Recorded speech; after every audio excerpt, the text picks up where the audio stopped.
Hello viewers, welcome to Telugu audio stories. మీరు కనుక ఛానల్ని ఫస్ట్ టైం చూస్తున్నట్లయితే ఛానల్ని సబ్స్క్రైబ్ చేయండి, లైక్ చేయండి. అలానే ఈ స్టోరీపై మీ విలువైన ఒపీనియన్ని కామెంట్ రూపంలో తెలియచేయండి.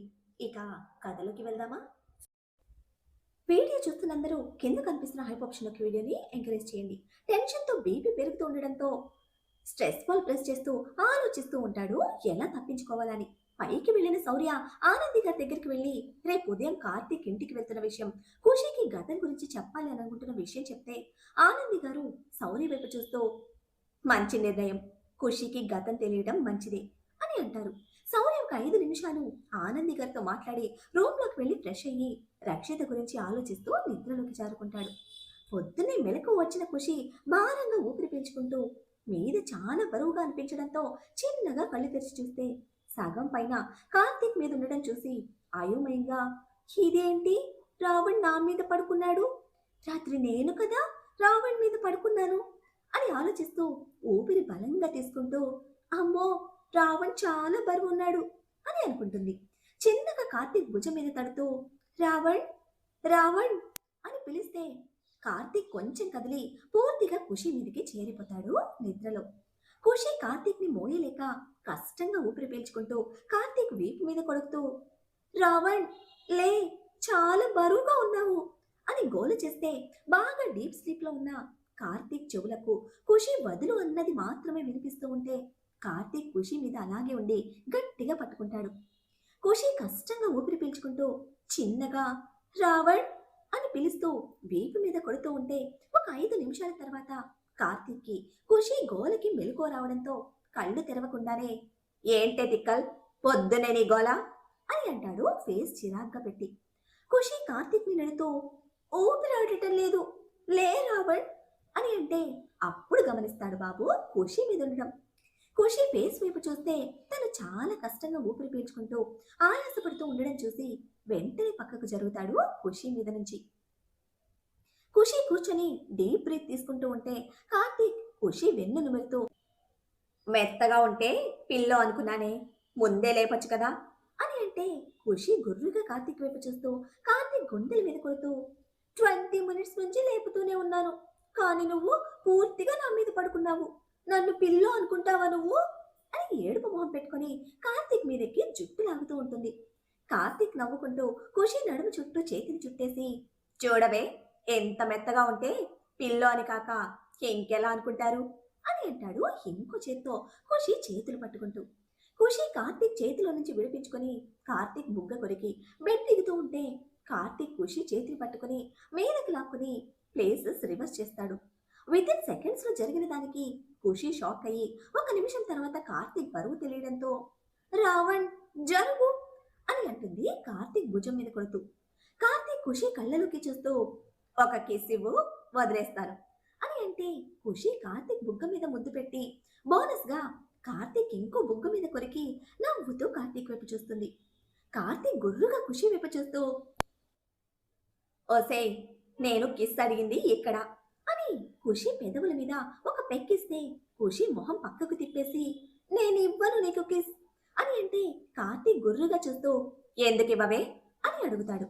ఖుషి మూతి ముడిచి, మీరు బ్రష్ చేయలేదు, యాక్ అని చెప్పడంతో నెక్స్ట్ సెకండ్ ఖుషి పెదవులు కార్తీక్ పెదవుల మధ్య బందీ అయిపోతే ఖుషి కార్తీక్ ని వెనక్కి నెడుతూ ఉంటుంది, కార్తీక్ భుజాల మీద కొడుతూ.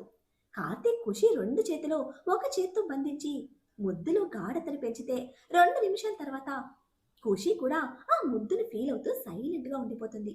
ఒక 5 నిమిషాలకు కార్తీక్ ఖుషి పెదవులు వదిలి కళ్ళలోకి చూస్తూ, ఎప్పుడు చేసుకో పోనీ బ్రష్ అని ఖుషి మెడమొప్పులో కొరికి ఖుషి మీద నుంచి పక్కకు జరిగి బోర్లా పడుకుంటే ఖుషి కోపంగా కార్తీక్ వీపు మీద గట్టిగా కొట్టాను అనుకొని తన సుకుమారమైన చేత్తో ఒక చిన్న దెబ్బ వేసి ఫ్రెష్ అవడం కోసం వెళ్ళిపోతుంది. కార్తీక్ నవ్వుకుంటూ, తెక్కల మేడం, సరిగ్గా కోపం చూపించడం కూడా రాదు, సరిగ్గా ఏ ఫీలింగ్ ఎక్స్ప్రెస్ చేయడం రాదు, అన్నీ నేనే నేర్పించుకోవాలి, "హ్మ్, నాకు తప్పదు కదా" అని అనుకుంటాడు. అప్పుడే కార్తీక్ ఫోన్ రింగ్ అవ్వడంతో కార్తీక్ ఫోన్ తీసి నెంబర్ చూసి కాల్ అటెండ్ చేసి, చెప్పరా అని అంటాడు. అటువైపు నుంచి శౌర్య, రే రావణ్, అమ్మ నేను స్టార్ట్ అవుతున్నాము అని చెప్తే కార్తీక్ చిన్న స్మైల్తో, ఇంతకీ మీ డాడీకి ఏం చెప్పి అత్తని తీసుకొస్తున్నావు అని అడిగితే సౌర్య నవ్వుతూ, రాత్రిచ్చిన షాక్కి ఆయన గారు పొద్దున్నే చీకట్లోనే ఎక్కడికో వెళ్ళాడు. వెనకే మన మనుషులు ఫాలో అవుతూ ఉన్నారులే అని చెప్పడంతో కార్తీక్ నవ్వుతూ, సరే మీరు తొందరగా వచ్చేయండి. మీతో పాటు కరణ్ని కూడా తీసుకొచ్చేయండి అని చెప్పి కాల్ కట్ చేస్తాడు.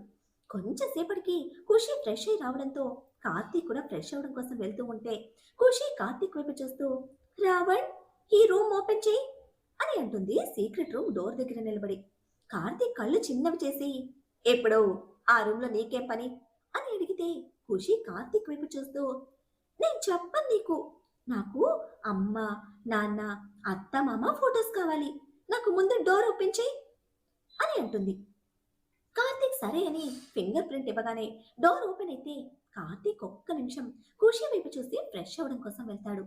ఒక గంట తర్వాత శౌర్య ఆనంది గారు కరణ్ ఇంటికి రావడంతో ఖుషి అమ్మా అంటూ ఆనంది గారిని హత్తుకొని వదిలి ఆవిడ బుగ్గ మీద ముద్దు పెడుతుంది. ఆనంది గారు ఖుషి తల నిమిరి నుదుటి మీద ముద్దు పెడితే అందరూ కలిసి బ్రేక్ఫాస్ట్ చేసి హాల్లో సెటిల్ అవుతారు. కార్తీక్ ఒక డీప్ బ్రీత్ తీసుకుని ఆనంది గారి పక్కనున్న ఖుషి వైపు చూసి శౌర్య వైపు చూస్తాడు. శౌర్య కార్తీక్ వైపు చూస్తూ, జరిగినవి ఖుషికి తెలియాలిరా, చెప్పు అని అంటాడు. కార్తీక్ కథ చెప్పడం మొదలు పెడుతూ ఎదురుగా ఉన్న ఖుషి వైపు చూడగానే కార్తీక్ పెదవుల మీద చిరునవ్వు చేరడంతో అందరూ ఖుషి వైపు చూసి తల కొట్టుకుంటారు. ఖుషి పాప సోఫాలో సిట్రేట్లు కూర్చొని చెంపల కింద చేతులు పెట్టుకొని ఏదో కార్టూన్ స్టోరీ వినడానికన్నట్టు ఎక్సైట్ గా చిరునవ్వుతో కళ్ళార్పుతూ కార్తీక్ వైపు చూస్తూ ఉంటే కార్తీక్ ఖుషిని చూసి మనస్ఫూర్తిగా నవ్వుకొని, ఐరా, ఇలారా అని పిలవడంతో ఖుషి బుద్ధిగా కార్తీక్ ముందుకు వెళ్ళి నిలబడుతుంది. కార్తీక్ ఖుషిని పక్కన కూర్చోబెట్టి ఖుషి చేతిని తన చేతిలో కలిపి ఖుషి చేతి మీద ముద్దు పెట్టుకొని ఖుషి వైపు తిరిగి, మన ఊరు రామచంద్రపురం, మనది రాజవంశం. ఇప్పటికీ కూడా మన పరిపాలనలో ఒక 24 ఊర్లున్నాయి. ప్రస్తుతం అవన్నీ మన మనిషి అయిన ఇవాన్ చూసుకుంటూ ఉన్నాడు అని చెప్తూ ఉంటే ఖుషి బుగ్గ మీద వేలు పెట్టుకొని ట్యాప్ చేసి ఆలోచిస్తూ ఉండడం చూసి కార్తీక్ చెప్పడం ఆపుతాడు. ఖుషి ఏదో అడగాలని అనుకుంటుంది అని కార్తీక్ చెప్పడం ఆపగానే ఖుషి కార్తీక్ వైపు చూస్తూ, రావణ్, రాజులు అంటే సినిమాలో చూసినట్టు వెరైటీ డ్రెస్సింగ్ లో కత్తి పట్టుకొని ఇంకా అందరికీ భయం కలిగించేలా ఉండాలి కదా, కానీ నువ్వేమో హ్యాండ్సమ్ బీస్ట్ లా ఉన్నావు కదా అని అడుగుతుంది. బ్రెయిన్లెస్ బ్యూటీ అడిగిన దానికి బీస్ట్ బాబు గుర్రుగా చూస్తాడు ఖుషి వైపు. చెప్పిన విషయంలో తల వదిలేసి తోక పట్టుకున్నందుకు. కార్తీక్ ఎక్స్ప్రెషన్ చూసి అందరూ వస్తున్న నవ్వు ఆపుకుంటూ కార్తీక్ ఖుషిల వైపు చూస్తే ఖుషి కార్తీక్ చేతిని పట్టుకొని లాగుతూ, చెప్పు రావణ్, నువ్వెందుకలా లేవు? రాజులు అంటే అలాగే ఉండాలి, ఇలా ఉండకూడదు కదా, నేను చాలా సినిమాల్లో చూశాను అని అంటుంది. కార్తీక్ కొంచెం విసుగ్గా ఖుషి వైపు చూస్తూ, ఓసేయ్, అసలు ఇప్పుడు ఏంటే నీ బాధ అని అడిగితే ఖుషి పాప మూతి ముడిచి, మీరు ఆ వెరైటీ డ్రెస్ లో ఎలా ఉంటారో చూడాలి అని అనిపించింది. మీరే అన్నారు కదా మనం రాజులమని, అందుకే మీరిప్పటి నుంచి ఆ వెరైటీ డ్రెస్ వేసుకోండి అని చెప్తే కార్తీక్ హుఫ్ అంటూ ఒక డీప్ బ్రీత్ తీసుకుని వదిలి, సరే తిక్కల్ మేడం, మీరు చెప్పారు కదా, అలాగే ఉంటాను. 2 రోజుల తర్వాత షాపింగ్కి వెళ్ళి ఆ వెరైటీ డ్రెస్సులు తెచ్చుకుందాం అని చెప్పడంతో ఖుషి పాప సంబరంగా కార్తీక్ బుగ్గ మీద ముద్దు పెట్టి, 2 రోజుల తర్వాత కాదు, రేపు వెళ్ళి షాపింగ్ చేద్దాం అని అంటుంది.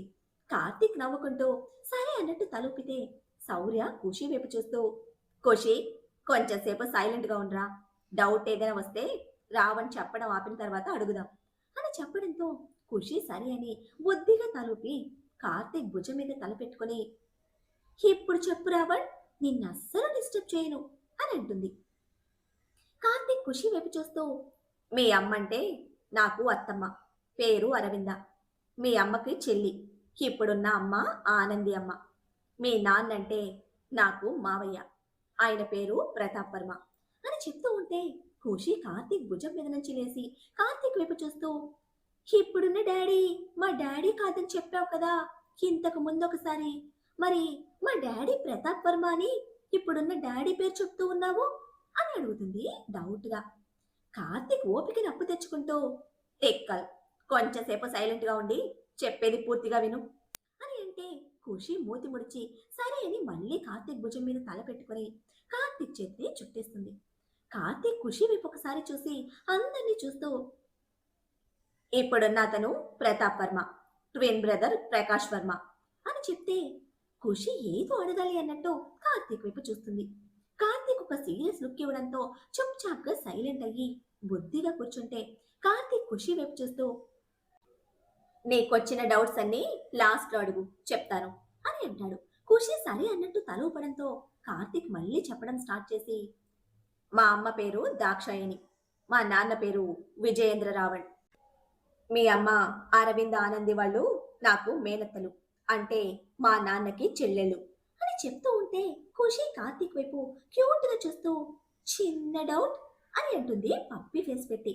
కార్తీక్ ఖుషి పాప క్యూట్నెస్ కి నవ్వుతూ, ఏంటి ఆ డౌట్ అని అడిగితే, నీకు అమ్మ నాన్న అంటే నాకు అత్తమ్మ మావయ్య అవుతారు కదా అని అడిగితే కార్తీక్ అవును అన్నట్టు తలూపడంతో ఖుషి కార్తీక్ భుజం మీద మళ్ళీ తల పెట్టుకుని కంటిన్యూ చేయి అని అంటుంది. మా నాన్న మీ నాన్న కాలేజ్ ఫ్రెండ్స్, అప్పుడప్పుడు ఇంటికి వస్తూ ఉండేవారట. అలా మా అత్తని అంటే మీ అమ్మని చూసి ఇష్టపడ్డారు. స్టడీస్ అయిపోయాక మా నాన్న మా తాతయ్య కార్తికేయన్ రావణ్ గారి బిజినెస్ చూసుకోవడం స్టార్ట్ చేస్తే మీ నాన్న పాలిటిక్స్లోకి వెళ్ళారు, ప్రజలకు మంచి చేయాలని అని చెప్తూ ఉంటే ఖుషి పాపకి మళ్ళీ ఇంకో డౌట్ వచ్చి కార్తీక్ వైపు చూస్తూ, కార్తికేయన్ రావణ్ నీ పేరు కదా అని అడుగుతుంది. కార్తీక్ కొంచెం ఓపిగ్గా ఖుషి వైపు చూస్తూ, అమ్మ నాన్న పెళ్లి చేసుకున్న 6 నెలలకే తాతయ్య చనిపోయారు. తర్వాత ఒక 1 మంత్కే అమ్మ ప్రెగ్నెంట్ అని తెలియడంతో తాతయ్యనే మళ్ళీ పుడుతున్నాడు అని అనుకున్నారట. నాకు కూడా తాతయ్య పోలికలే ఉండడంతో నాకు తాతయ్య పేరు పెట్టారు అని చెప్పడంతో ఖుషి ఏదో దీర్ఘంగా ఆలోచిస్తూ, అంటే ఇప్పుడు మనకి పిల్లలు పుడితే మనకి అమ్మ పుడుతుంది కదా అని అడుగుతుంది. ఖుషి అడిగిన దానికి కార్తీక్ ఖుషి వైపు ప్రేమగా చూస్తూ మౌనంగా ఉండిపోతాడు, మాటలు రానట్టు. ఖుషి కార్తీక్ చేతిని చేతిలోకి తీసుకుని లాగుతూ, చెప్పు రావణ్, మనకి పిల్లలు పుడితే అమ్మ ఇంకా మీ నాన్న అదే మామ పుడతారు కదా, ఆకాష్ అన్నయ్యకి వేదుకి అత్త, శౌర్య రక్షికి నాన్న పుడతారు. అప్పుడు ఎంచక్క మనం వాళ్ళకి పెళ్లి చేయొచ్చు కదా. ఎలాగూ అమ్మ నాన్న అత్త మామ వాళ్ళ పెళ్లికి నన్ను పిలవలేదు అప్పుడు అని అంటుంది మూతి ముడిచి. ఖుషి చెప్పిన దానికి అందరికీ సంతోషంగా అనిపించినా చివర్లో పెళ్లికి పిలవలేదు అన్నదానికి మాత్రం నవ్వొస్తే కార్తీక్ ఖుషి తల మీద చిన్నట్టుగా మొట్టి, ఎందుకే నేను తిక్కలనేది, మరి నువ్వు మన బేబీస్ని మన పెళ్లికి పిలిచావా అని అడుగుతాడు. ఖుషి కోపంగా మూతి బిగించి, మీరు నాకే చెప్పకుండా నన్ను పెళ్లి చేసుకున్నారు, ఇంకా నేనెలా మన పిల్లల్ని మన పెళ్లికి పిలుస్తాను, రేపు వాళ్ళు పెద్దవాళ్ళైన తర్వాత మీ పెళ్లికి మమ్మల్ని ఎందుకు పిలవలేదు అని అడిగితే నేనేం చెప్పాలప్పుడు అని కార్తీక్ భుజం మీద కొడుతూ ఉంటే ఖుషి పాప తిక్కకి కార్తీక్ తల పట్టుకోవడంతో అందరూ నవ్వుతూ కార్తీక్ వైపు చూస్తారు. కార్తీక్ అరువు తెచ్చుకుని ఓపిక కూడా అయిపోతూ ఉండడంతో కొడుతూ ఉన్న ఖుషి చేతులు పట్టుకొని ఆపుతూ, ఇప్పుడు నువ్వు సైలెంట్ గా ఉండలేదే అనుకో, నిన్ను కొరుక్కొని తినేస్తాను. అప్పుడు రేపు మన పిల్లలు సగం కొరికిన యాపిల్లా సగం కొరికిన నిన్ను చూసి బాధపడాల్సి వస్తుంది, జాగ్రత్త అని ఖుషి సామర్ష దోషంతో తిక్కగా చెప్తాడు, ఖుషికి మాత్రమే వినిపించేలా చిన్నగా. ఖుషి పాపకి ఓన్లీ కార్తీక్ కొరుకు తినేస్తానన్నది మాత్రమే బుర్రకెక్కడంతో నోటి మీద వేలేసుకుని మాట్లాడును అన్నట్టు తల అడ్డదిడ్డంగా ఊపేసి బుద్ధిగా కూర్చుంటుంది సిట్రైట్ పొజిషన్ లో. ఇక్కడ రక్షిత, ఆకాష్, వేదు, వజ్రం గారు నోటీస్ చేయని విషయం ఏంటంటే ఖుషి శౌర్య రక్షికి నాన్న పుడతారు అని అనడం. ఖుషి తర్వాత చేసిన గోలకి వాళ్ళు పెద్దగా ఆ విషయాన్ని బుర్రకెక్కించుకోలేదు, ముఖ్యంగా రక్షిత. కార్తీక్ ఖుషి వైపు చూసి నవ్వుకుంటూ అందరి వైపు చూస్తూ మళ్ళీ గతం చెప్పడం మొదలు పెడతాడు. అలా ఎవరి పనులు వాళ్ళు చేసుకుంటూ ఉంటే ఒకరోజు తాతయ్య మా అమ్మని పిలిచి, మా అమ్మాయిని పెళ్లి చేసుకోవడం ఇష్టమేనా అని అడిగితే ముందు ఒప్పుకోలేదు, ఆస్తి అంతస్తు అని ఆలోచిస్తూ. కానీ అప్పుడు అత్త తాతయ్య వాళ్ళతో వాళ్ళ ప్రేమ విషయం చెప్పిందట. ఇక తాతయ్య అప్పటికప్పుడే మామ పేరు మీద కొన్ని ఆస్తులు రాసి అత్తకి మామకి పెళ్లి చేశారు. ఒక వారం రోజులకే నాన్న అమ్మని పెళ్లి చేసుకుని ఇంటికి తీసుకువచ్చారట అని చెప్తూ ఉంటే ఖుషి కార్తీక్ భుజం మీద చిన్నగా వేలుతో పొడుస్తుంది. కార్తీక్ ఏంటన్నట్టు ఖుషి వైపు చూస్తే ఖుషి కార్తీక్ వైపు చూస్తూ ఒక డౌట్ అని అంటుంది చిన్నగా నోటి మీద వేలు అలాగే పెట్టుకొని. కార్తీక్ చిన్న స్మైల్తో ఏంటా డౌట్ అని అడుగుతాడు. కార్తీక్ నవ్వు చూసి ఖుషి కూడా నవ్వుతూ మీరు నన్ను నాకు చెప్పకుండా పెళ్లిలో నుంచి పెళ్లి చేసుకుని ఎత్తుకొచ్చినట్టు మా అమ్మ కూడా అత్తను అలాగే పెళ్లిలో నుంచి తీసుకొచ్చారా అని అడిగితే కార్తీక్ నవ్వుతూ ఖుషి వైపు చూసి రాజేంద్ర గారి వైపు చూస్తూ అడుగుతుంది కదా మీ మనవరాలు, చెప్పండి రాజేంద్ర గారు అని అంటాడు. రాజేంద్ర గారు కార్తీక్ వైపు గుర్రుగా చూసి ఖుషి వైపు చూస్తూ అవును తల్లి, మీ మామ అలాగే తీసుకొని వెళ్ళాడు మీ అత్తని. కాకపోతే వాళ్ళు ముందే చెప్పారు మాకు వాళ్ళ ప్రేమ విషయం. అప్పుడు మేము ఒప్పుకోకుండా మీ అత్తకి వేరే సంబంధం చూసి పెళ్లి జరిపిస్తూ ఉంటే వచ్చి ఆ పెళ్లి కొడుకును తన్ని మీ అత్తకి తాళి కట్టి తీసుకుని వెళ్ళాడు అని చెప్తారు. అప్పటి సంగతిని గుర్తు చేసుకుని చిన్న నవ్వుతో ఖుషి గుర్రుగా కార్తీక్ వైపు చూస్తూ ఇట్స్ టూ బ్యాడ్ రావణ్, ఇలా చేయకూడదు కదా, అంతా మీ ఇష్ట ప్రకారమే జరగాల, అంతా బీస్ట్లోనే చేస్తారు మీరు అని అంటుంటే కార్తీక్ కళ్ళు చిన్నవి చేసి ఖుషి వైపు చూస్తూ ఓసే బ్రెయిన్లెస్ బ్యూటీ, నిన్నొక ప్రశ్న అడుగుతా, కరెక్ట్ గా ఆన్సర్ చెప్పవే అని అంటే ఖుషి ఏంటో అడుగు అన్నట్టు చూస్తుంది కార్తీక్ వైపు. కార్తీక్ ఒకసారి శౌర్య వైపు చూసి ఖుషి వైపు చూస్తూ ఇప్పుడు రేపు నీ కొడుక్కి శౌర్య పిల్లనివ్వను అంటే ఏం చేస్తారు మీ అమ్మ కొడుకు అని అడుగుతాడు. ఖుషి తను అన్న మాటలన్నీ మర్చిపోయి కోపంగా శౌర్య దగ్గరికి వెళ్లి కాలర్ పట్టుకొని నీ కొడుక్కి నా కూతుర్నివ్వవా అని అడిగితే కార్తీక్ ఇవ్వను అని చెప్పమని సైగ చేయడంతో శౌర్య కార్తీక్ చెప్పినట్టే ఇవ్వను అని అంటాడు. ఖుషి ఎలా రియాక్ట్ అవుతుందో చూడాలని. అంతే, ఖుషి పాప కోపంగా శౌర్య వైపు చూస్తూ నువ్విచ్చేదేంటి, నా కొడుకే నీ కూతుర్ని ఎత్తుకొని వచ్చేస్తాడు అని అంటే కార్తీక్ పైకి లేచి ఖుషి నెత్తి మీద మొట్టి మరి నేను మా నాన్న చేసింది అదే కదే అని చెప్పడంతో ఖుషి అర్థం కానట్టు కార్తీక్ వైపు చూస్తుంది. మా నాన్న మర్యాదగా అడిగితే తాత ఇవ్వను అన్నారు. ఇంకా మనకి చిన్నప్పుడే పెళ్ళైంది. నా పెళ్ళాన్ని ఇంకొకరికి ఇచ్చి చేస్తూ ఉంటే నేనెందుకు ఊరుకుంటాను? ఇప్పుడు నువ్వు అన్నావు కదా, నువ్వు ఇవ్వకపోతే నా కొడుకే ఎత్తుకొస్తాడని, అలాగే మేము చేశాము అని అంటాడు. ఖుషి హిహి అని నవ్వుతూ నేనేదో ఊరికే అన్నాను రావణ్, శౌర్య గుడ్ బాయ్ కదా, మన కొడుక్కి నో చెప్పండి అని చెప్పడంతో అందరూ నవ్వుతూ చూస్తారు ఖుషి వైపు. ఇంతకీ మన రావణ్ చెప్తోంది ఈ ఖుషి బ్రెయిన్లోకి ఆవగించేద్దైనా వెళ్తుందా? పాపం రావణ్ కష్టమంతా వేస్ట్ అయ్యేట్టుంది. ప్రతాప్ అంత పొద్దునే ఎక్కడికి ఎవరిని కలవడానికి వెళ్ళినట్టు, అతని ఫాలో చేస్తున్న కార్తీక్ మనుషుల నుంచి ఎటువంటి ఇన్ఫర్మేషన్ వస్తుంది, శౌర్య రక్షితని ఎలా లైన్లో పెడతాడు తెలుసుకోవాలంటే నెక్స్ట్ ఎపిసోడ్ని ఫాలో చేయండి. అలానే ఈ ఎపిసోడ్ని లైక్ చేయడం మాత్రం మర్చిపోకండి. Bye friends.